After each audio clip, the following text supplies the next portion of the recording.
റഷ്യയിലെ യുദ്ധമുഖത്ത് കുടുങ്ങിയ മലയാളികളെ നാട്ടിലെത്തിക്കാൻ നടപടികളായി 3 പേരും മനുഷ്യക്കടത്തിലൂടെയായിരുന്നു റഷ്യയിൽ കുടുങ്ങിയത്. കേന്ദ്ര വിദേശകാര്യ മന്ത്രാലയത്തിന്റെ ഇടപെടലാണ് തിരുവനന്തപുരം അഞ്ചുതെങ്ങ് സ്വദേശികൾക്ക് ആശ്വാസമായത്. താൽക്കാലിക യാത്രാരേഖകൾ നൽകാനും തീരുമാനമായി. വിവരങ്ങളുമായി വിദേശകാര്യ സഹമന്ത്രി വി മുരളീധരനൊപ്പം വി വിനീഷ് ചേരുന്നു. വിനീഷ്, എന്തായാലും വിദേശകാര്യ മന്ത്രാലയത്തിന്റെ മറ്റൊരു വിജയം എന്ന് തന്നെ കണക്കാക്കണം. 3 പേരെ മനുഷ്യക്കടത്തിലൂടെ റഷ്യയിൽ കുടുങ്ങിയവരെ മോചിപ്പിക്കാൻ നടപടികളായ സാഹചര്യം എന്തൊക്കെയാണ് വിശദാംശങ്ങൾ?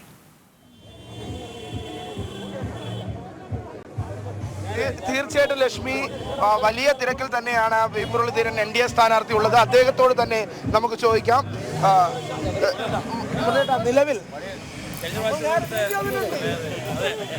നിലവിൽ അഞ്ചുതെങ്ങ് സ്വദേശികൾ റഷ്യയിൽ കുടുങ്ങിയവരെ തിരിച്ചു കൊണ്ടെത്തിക്കാനുള്ള ഒരു ശ്രമം കേന്ദ്ര വിദേശകാര്യ മന്ത്രാലയത്തിന്റെ ഭാഗത്തുനിന്നുണ്ടായിരിക്കുന്നു.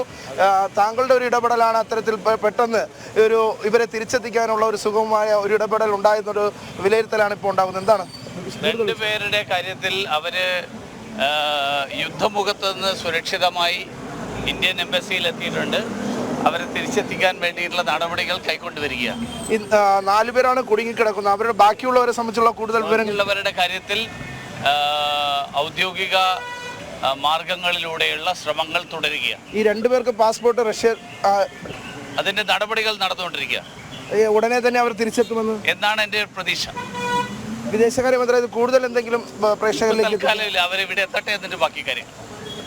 ലക്ഷ്മി, 2 പേരുടെ കാര്യത്തിലാണ് ഇപ്പോൾ നിലവിലെ സാഹചര്യത്തിൽ കൃത്യമായ വിവരങ്ങൾ വിദേശകാര്യ മന്ത്രാലയത്തിന് ലഭിച്ചിട്ടുള്ളത്. 2 പേരെ ഉടൻ തന്നെ തിരിച്ചെത്തിക്കാൻ സാധിക്കുമെന്ന ആണ് കേന്ദ്ര വിദേശകാര്യ സഹമന്ത്രിയായ വി മുരളീധരൻ വ്യക്തമാക്കിയിരിക്കുന്നത്. എന്തായിരുന്നാലും അഞ്ചുതെങ്ങ് സ്വദേശികൾക്ക് ആശ്വാസകരമായ ഒരു വാർത്ത തന്നെയാണ് ഇപ്പോൾ പുറത്തു വരുന്നത്. ബാക്കി 2 പേരും കൂടി കൊണ്ട് അവരെയും കൂടി തിരിച്ചെത്തിക്കാനുള്ള കൃത്യമായ ശ്രമം കേന്ദ്ര സർക്കാരിന്റെ ഭാഗത്തുനിന്ന് ഉണ്ടാകുന്നു എന്ന് തന്നെയാണ് കേന്ദ്ര വിദേശകാര്യ മന്ത്രിയും ആറ്റിങ്ങലിലെ